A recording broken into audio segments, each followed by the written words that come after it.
When you figure out the leverage point, the upside can be beautiful. So it's possible to have a lot more money, cash flow, and more time. It is possible. But the price that needs to be paid is figuring out what the actual problem is. And you're going to burn some mental calories, and most people are not willing to look at it. They're not willing to ask the hard questions.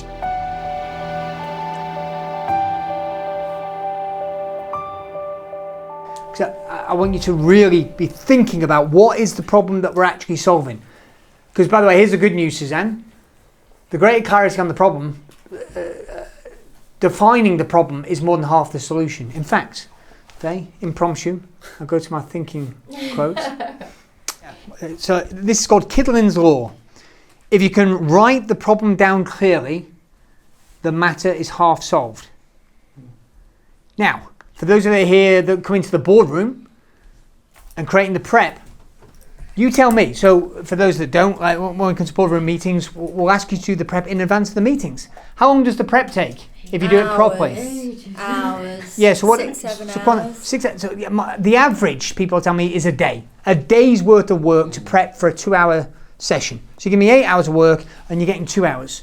Okay? You tell me what does doing the prep do for you? And you can say whatever you want. Because if I don't like it, I'll edit it out anyway. Yeah. So It makes me think. well, it makes you think, okay, and reflect. It flags up any issues. It flags up any issues. That I haven't thought about. Have you ever had, and some of you might not have had this, a session where you came in you were unprepared, and how did that session compare to a session where you came when you were uber prepared? I haven't done that. Well done. But you've been to Good one. people. The uber prepared ones mostly are of having confirmation of the thinking. It's for me. It's when I've uber prepared and it's all there and I've really thought about it and gone, what do I want out of the room? What is the problem I'm looking to solve? I'm going, this is how I think I'm going to solve it. This is why I've come to this conclusion. Tell me what my blind spots are and where my thinking's faulty. And normally it's good, you're on the right path, off you go, because I've done the thinking. Right, so I'll point to Kittlin's Law. So that process is by design, and nobody wants to do the prep because it's hard. Why is it hard? Because it's the most important activity, referred to the Henry Ford quote. Thinking's hard, that's why so few people engage in it. That's where all the money gets made. So your brain wants to take the path of least resistance. It wants to the path of least resistance, it's just easy, don't have to do anything, but actually the disproportionate upside, the leverage you get from high quality thinking is immense. And so we go, you have to prep for the meetings. If you're not willing to prep, don't come. We've kicked people out that are not willing to comply. Okay, I get sometimes stuff gets in the way, but I'll also tell you this. When people come, because I do lots of these meetings with clients and they come with the problems, they often come and they go, oh my God, especially when it's their first meeting, Joe. I don't know if this was true for you. Often the first meeting, they come and they go, I learned so much about my business from doing the prep. I felt like such an idiot. Once I actually did the prep, I was like, oh, I didn't even look at my cash flow. I just look at the bank. I mean... Well, at least you had a cash flow. Oh. Well, and that is a it. common answer, not specific about the cash flow, but they go, oh my God, I learned so much about my business. And just be clear, how did they do the learning? All I did was present them with a series of questions. I want to know this information, and they were willing to engage in answering those questions.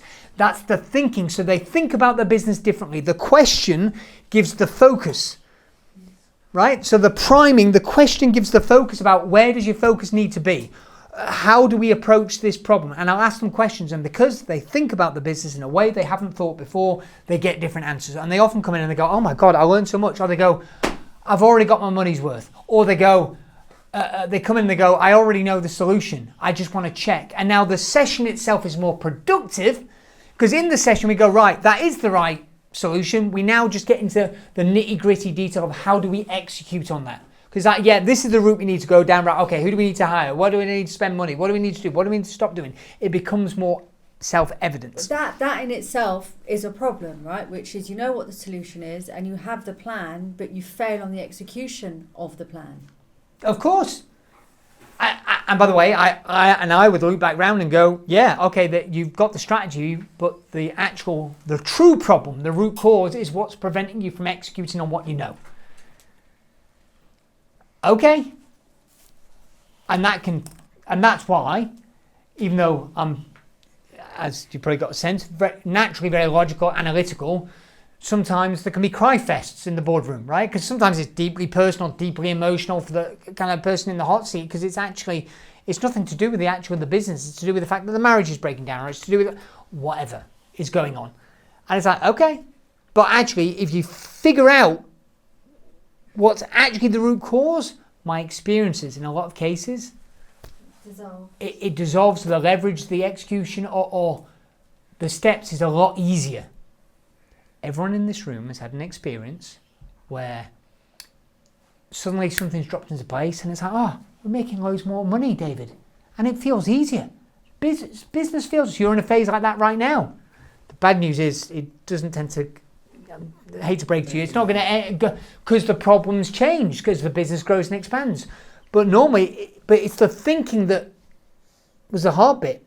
When you figure out the leverage point, the upside can be beautiful. So it's possible to have a lot more money, cash flow, and more time. It is possible.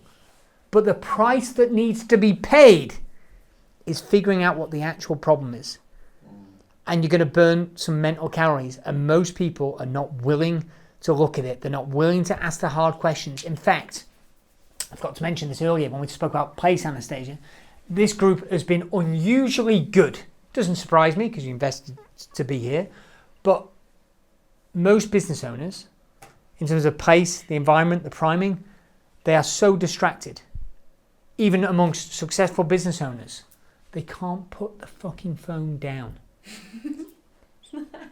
Right? Right.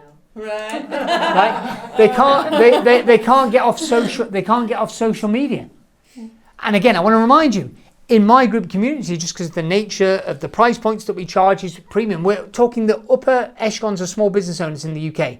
Because to be able to make the amount of profit to justify paying the fees and it makes sense, it's like you're already outperforming most. And even amongst those, you're in a meeting like, hold on, you've paid thousands of pounds to be here. You're not even fucking listening. You're not even listening.